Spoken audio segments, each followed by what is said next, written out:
S'il est une émission de télé-réalité qui n'a pas pris une ride, c'est bien Koh Lanta. La longévité de ce programme parle pour lui. En effet, cela fait plus de 20 ans que des générations d'aventuriers se succèdent pour arriver sur ces désormais iconiques poteaux.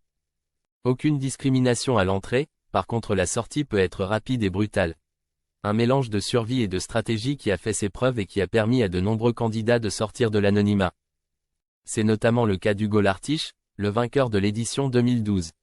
Cet ancien fauconnier originaire du sud-ouest de la France a en effet vu sa vie changer après sa participation à l'émission. Nous sommes en 2024, soit 12 ans après sa victoire et Hugo a décidé de revenir une troisième fois tenter sa chance. Il a en effet déjà participé 2 fois à la célèbre émission d'aventure.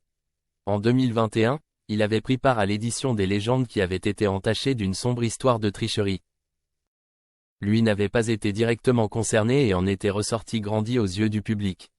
Il avait été sur la sellette tout au long de l'émission, mais avait réussi à se hisser jusqu'en finale. Une expérience qui tranchait avec la saison 2012 où il avait gagné sans jamais avoir vu un seul bulletin à son nom durant les 40 jours de l'aventure.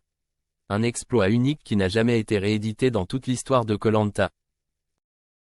Cette victoire a permis au Catalan de quitter son job de fauconnier pour vivre pleinement de ses passions, mélangeant sport et nature. Tout va bien, j'ai quitté mon travail de fauconnier, je suis désormais auto-entrepreneur. J'ai pu nouer quelques partenariats grâce à Koh Lanta, j'ai surfé un peu sur la vague et je fais plein de trucs sympas. On m'a proposé pas mal de choses depuis 2 ans.